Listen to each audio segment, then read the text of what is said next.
आप देख रहे हैं योर मनी। हिम्मत रुस्तम के हमारे साथ बने हुए आपकी सभी क्वेरीज को आंसर करने के लिए बात करते हैं कुछ और व्यूअर्स से। और अगले व्यूअर प्रेम हमारे साथ कनेक्टेड हैं। प्रेम पांडे। प्रेम नमस्कार, बताइए क्या सवाल है आपका। एक्चुअली मैम ये SIP इन्वेस्ट करना है, अभी तो मैं कर नहीं रहा था, तो 15 साल का है, 6,500 में मंथली में पे कर सकता हूँ और 10 के अब चलेगा 10 तक। ओके, 6,500 से 10,000 तक SIP कर लेंगे। शुरुआत 6,500 से करना चाहते हैं। 15 साल में 1 करोड़ का टारगेट है, correct Prem? Yes ma'am, yes ma'am. Okay, बताइए हेमंत जी क्या सजेशन इनके लिए। देखिए, अगर मैं जैसा उन्होंने कहा कि अभी जो करंट इन्वेस्टमेंट है वो कर सकते हैं, वो 6,500 पर मंथ। इनका जो टाइम होराइजन है वो 15 साल का है। तो अगर हम 12% का रिटर्न मान के चले इनके, तो मुझे लगता है करीब करीब 31 लाख का इनका कॉर्पस बनेगा। इनका जो टारगेट है वो 1 करोड़ का है, तो जाहिर सी बात है काफी बड़ा गैप है। जितना पैसा वो एक्यूमुलेट करना चाहते हैं और जितना इस इन्वेस्टमेंट से कर पाएंगे। अच्छी बात यह है कि जैसा उन्होंने कहा, इनके पास फ्लेक्सिबिलिटी है कि वो थोड़ा रिटर्न जो इन्वेस्टमेंट अमाउंट को बढ़ा सकते हैं। तो इनके पास 2 तरीके हैं अगर इनको अपना लक्ष्य 15 साल में पूरा करना है तो। एक तो या तो इनको अपनी जो इन्वेस्टमेंट अमाउंट है उसको 20,000 करना होगा पर मंथ। अगर वो उनके लिए पॉसिबल नहीं है तो एक और तरीका है जो मुझे लगता है वो काफी एफिशिएंट तरीका है, वो जिसको हम कहते हैं स्टेप अप SIP। यानी आप हर साल अपनी SIP अमाउंट को बढ़ाइए। तो अगर ये अपनी इन्वेस्टमेंट को करीब 18% से बढ़ाते हैं हर साल, तो ये अपना 1 करोड़ का कॉर्पस जो है बना पाएंगे।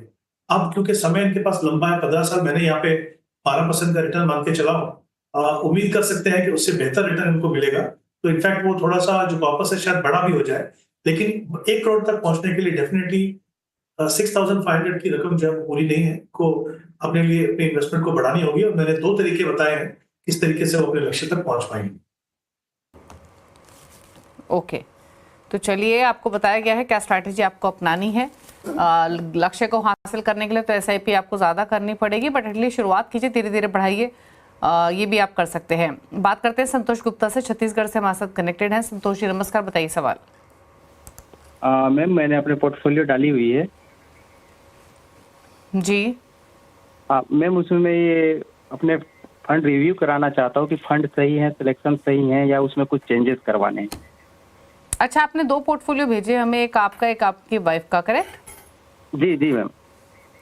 ओके, ठीक है। और कुछ लमसम इन्वेस्टमेंट्स भी हैं आपकी, तो जी। क्या जानना चाहते हैं? सिर्फ पोर्टफोलियो रिव्यू कराना चाहते हैं या कोई गोल है जिस पर राय लेना चाहते हैं? मैम गोल तो मेरा 7 ईयर 1 CR का है। ओके जी मैम। तो पूछ लेते हैं क्या सलाह रहेगी। तो पहले मैं इनका पोर्टफोलियो बता देती हूँ हेमंत जी। 25,000 पर मंथ की इनकी SIP चल रही है। 14-14.5 लाख के आसपास की इनके पोर्टफोलियो की वैल्यू है। 1.5 लाख का टॉपअप करते हैं ये हर साल। 5 लाख का इन्होंने लमसम इन्वेस्टमेंट भी किया हुआ है और 7 साल में 1 करोड़ का लक्ष्य है। 5,000 ईच ही 5 फंड्स में डाल रहे हैं। Parag Parikh ALSS tax saver, ICICI pro multi asset, Kotak multi cap, Edelweiss mid cap और टाटा स्मॉल कैप। 1.5 लाख डाले हुए लमसम क्वांट मल्टी एसेट में। 5 का पोर्टफोलियो देखें, 3.25 लाख के आसपास की पोर्टफोलियो की वैल्यू है। 11,000 की SIP है। लमसम डाले हुए ICICI प्रो लिक्विड में। इसके अलावा 5,000 HDFC फ्लेक्सी कैप में, 3,500 मोतीलाल ओसवाल मिड कैप में और 2,500 बंधन स्मॉल कैप में। बताइए दोनों पोर्टफोलियोज पर आपकी राय। देखिए, पहले इनके खुद की पोर्टफोलियो की बात करते हैं। तो आई थिंक ब्रॉडली मैं कहूंगा कि इन्होंने जो फंड चुने वो अच्छे हैं। जो मैं देख पा रहा हूँ उनके पोर्टफोलियो में वो 2 मल्टी एसेट फंड हैं। ऑब्वियसली मल्टी एसेट फंड एक अच्छा एडिशन हो सकता है even for a long term investor. But यहाँ पे 2 मल्टी एसेट फंड देख रहा हूँ मैं। एक ICICI का मल्टी कैप फंड है और एक क्वांट मल्टी कैप फंड है। तो मुझे लगता है एक मल्टी एसेट फंड रखिए आप अपने पास। और जो क्वांट मल्टी एसेट फंड है उसकी जगह में अगर आप एक large and mid cap fund है, जो कैटेगरी मुझे लगता है आपके पोर्टफोलियो में मिसिंग है, उनमें 2 फंड्स की हमने पहले बात की थी, HSBC लार्ज एंड मिड या तो Motilal Oswal large and mid. उन दोनों में से एक फंड आप ले सकते हैं। तो मुझे लगता है वो कहीं ना कहीं आपके पोर्टफोलियो में थोड़ा कंप्लीट भी करेगा और जो ओवरलैप जो है थोड़ा सा वो भी आपके पोर्टफोलियो में कम होगा।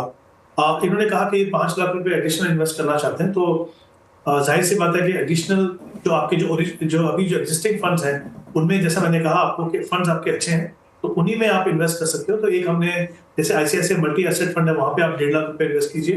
कोटक मल्टी कैप फंड है आपके पास, इसके बारे में पहले भी हमने बात की कि काफी अच्छा फंड है, तो उसमें आप 2 लाख रुपए इन्वेस्ट कर सकते हैं। और अगर आप इन 2 large and mid cap fund जो मैंने बताया आपको, अगर उनमें से कोई भी एक फंड चुन रहे हैं तो 1.5 लाख रुपए आप उसके अंदर इन्वेस्ट कीजिए। मुझे नहीं लगता कि आपको इस समय पे जिस तरह का आपका पोर्टफोलियो है उसको देखते हुए कोई भी नए फंड को आपको ऐड करने की जरूरत है। अब मैं इनके वाइफ के पोर्टफोलियो को अगर मैं देखूं तो आई थिंक ब्रॉडली जो इक्विटी फंड है इनके पास वो बिल्कुल सही है। जो मैं देख पा रहा हूँ इनके पोर्टफोलियो में वो ये है कि लिक्विड फंड में 1 लाख रुपए इन्वेस्टमेंट है, जो एक सिग्निफिकेंट पार्ट है इनकी टोटल इन्वेस्टमेंट का। अगर इनका ऑब्जेक्टिव लिक्विड फंड में रखने का ये है कि वो एक इमरजेंसी फंड बनाना चाहते हैं तो बिल्कुल सही है, सही चुनाव है। जब आपका इमरजेंसी फंड का टारगेट पूरा हो जाए तब वहां से आप उतना पैसा छोड़ के बाकी जो फ्रेश पैसा है वो आप वहां पे इन्वेस्ट करना शुरू कर दीजिए। या अगर ऐसा नहीं है, आपकी ऑब्जेक्टिव अभी भी लॉन्ग टर्म है, तो फिर डेफिनेटली आपको एक इक्विटी फंड में इन्वेस्ट करना होगा क्योंकि समय है आपके पास। यही 2 फंड जैसे मैंने कहा लार्ज एंड मिड कैटेगरी में, एक फंड आप अपने पोर्टफोलियो में ले सकते हैं, दूसरा फंड अपनी वाइफ के पोर्टफोलियो में ले सकते हैं। तो इस तरह से मुझे लगता है आपका पोर्टफोलियो कंप्लीट होगा। हमेशा ध्यान रखिए कि अगर आपको लॉन्ग टर्म के लिए इन्वेस्ट करना है तो सेफ्टी जरूरी है, लेकिन आपका जो फोकस है वो ग्रोथ पे होना चाहिए। तो लिक्विड फंड डेफिनेटली 7 साल के लिए सही ऑप्शन नहीं है। वहां पे आपको एक इक्विटी फंड देखना होगा और मैंने कुछ 2 फंड्स की बात की है, उनमें से कोई भी एक फंड आप ले सकते। ओके, और इनके गोल पर क्या रहेगी? लाइकली है इनका गोल जो ये लेके चल रहे हैं? मुझे लगता है थोड़ा सा गैप रहेगा, मुझे लगता नहीं वहां तक पहुंच पाएंगे। अगर जैसे मैं हमेशा कहता हूं कि अगर एसआईपी से आप इन्वेस्ट करते हैं, कोशिश करें थोड़ा सा 10-15% से स्टेप अप करें तो और नजदीक पहुंच पाएंगे। ठीक है, तो राय आपको दी गई है 5 लाख के लमसम इन्वेस्टमेंट को लेकर भी और आपके पोर्टफोलियो को लेकर भी। 5 लाख के लमसम इन्वेस्टमेंट के लिए आईसीआईसीआई मल्टी एसेट में 1.5 लाख डालें, 2 लाख डालें कोटक मल्टी कैप में, एचएसबीसी लार्ज मिड कैप में 1.5 लाख। बाकी अगर संतोष के पोर्टफोलियो की बात करें तो 2 मल्टी एसेट फंड्स हैं आपके पास, एक से निकलिए आप, एक लार्ज मिड कैप को ऐड कीजिए तो क्वांट मल्टी एसेट से निकलिए, उसकी जगह आप एचएसबीसी लार्ज मिड कैप या फिर Motilal Oswal large mid cap pick कर सकते हैं।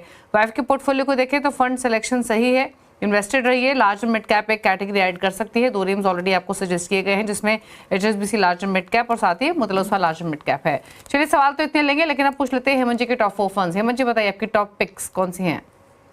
जी देखिए, मल्टी कैप कैटेगरी में Kotak multi cap, large and mid, मैंने 2 फंड्स की बात की, एचएसबीसी लार्ज एंड मिड और Motilal Oswal large and mid, और एक फ्लेक्सी कैप फंड जहां पे बजाज फिनसर्व फ्लेक्सी कैप। ये 4 फंड्स हैं। मुझे लगता है एग्जिस्टिंग इन्वेस्टर या कोई भी नए निवेशक जो अपना पोर्टफोलियो बना रहे हैं इनको कंसीडर कर सकते हैं।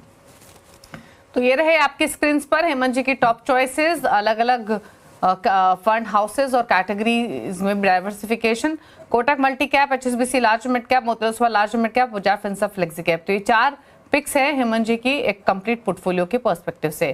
Thank you Hemant ji show में आने के लिए और सभी क्वेरीज को आंसर करने के लिए। Thank you. इसी के साथ योर मनी में तो इतना ही। ब्रेक के बाद भी खबरें जारी हैं CNBC आवाज पर। नमस्कार।